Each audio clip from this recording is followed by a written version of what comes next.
आज हम बात करेंगे महाभारत के उस प्रसिद्ध प्रसंग की जिसे यक्ष प्रश्न के नाम से जाना जाता है।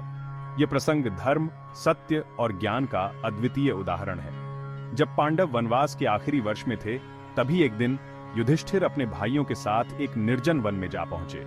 वहां उन्हें एक अद्भुत जलाशय दिखाई दिया।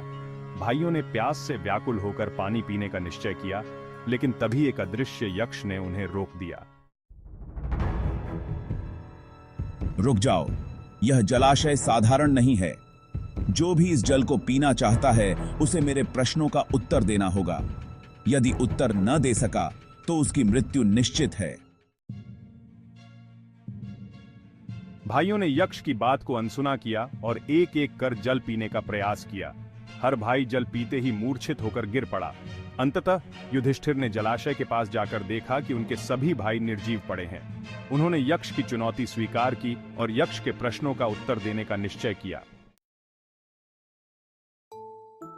हे युधिष्ठिर, तुम्हारे ज्ञान और धैर्य की परीक्षा होगी।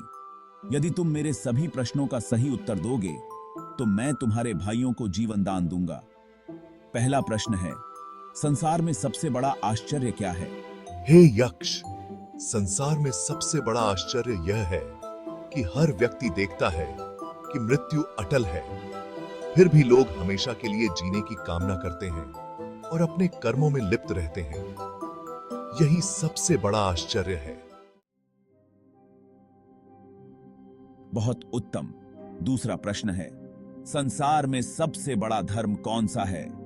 धर्म का सार यह है कि मनुष्य को अपनी आत्मा की सच्चाई को पहचानना चाहिए और दूसरों की भलाई के लिए जीना चाहिए। परोपकार सबसे बड़ा धर्म है। अति उत्तम। अब बताओ, मनुष्य का सच्चा मित्र कौन है? हे यक्ष, संकट के समय धैर्य मनुष्य का सबसे सच्चा मित्र है। वही उसे कठिनाइयों में स्थिर रखता है और सही मार्ग पर चलने की प्रेरणा देता है। अब यह बताओ कि किससे मनुष्य को सबसे ज्यादा डरना चाहिए? मनुष्य को अपने बुरे कर्मों से सबसे अधिक डरना चाहिए। अन्य किसी भी चीज से अधिक बुरे कर्म अंत में दुख का कारण बनते हैं। अब बताओ, क्या चीज हमेशा साथ रहती है? संसार में व्यक्ति के साथ केवल उसका धर्म या उसके सत्कर्म ही रहते हैं। धन, परिवार, यहां तक कि शरीर भी साथ छोड़ सकता है, लेकिन धर्म सदा उसके साथ रहता है। अंतिम प्रश्न, कौन सा जीवन सबसे श्रेष्ठ है?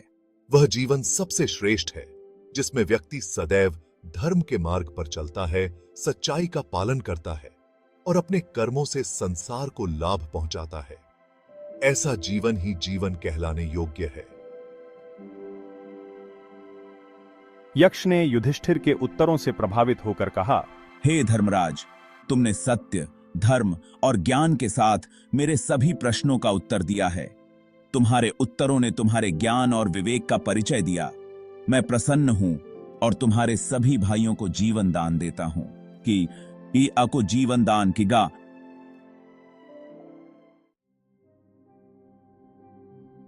इस प्रकार यक्ष प्रश्न के इस प्रसंग ने हमें यह सिखाया कि सच्चाई, धैर्य, धर्म, संतोष और परोपकार ही जीवन के वास्तविक आदर्श हैं। युधिष्ठिर ने अपने विवेक और संयम से न केवल अपने भाइयों को बचाया, बल्कि संपूर्ण मानवता के लिए आदर्श स्थापित किया। महाभारत के इस प्रसंग का संदेश आज भी हमें प्रेरणा देता है। यह हमें सिखाता है कि सच्चाई का रास्ता कठिन हो सकता है, लेकिन अंत में वही विजय दिलाता है। युधिष्ठिर और यक्ष का यह संवाद हमें आज के जीवन में भी एक सार्थक सीख दे जाता है। सत्य, धर्म और संतोष ही सबसे बड़ी संपत्ति है।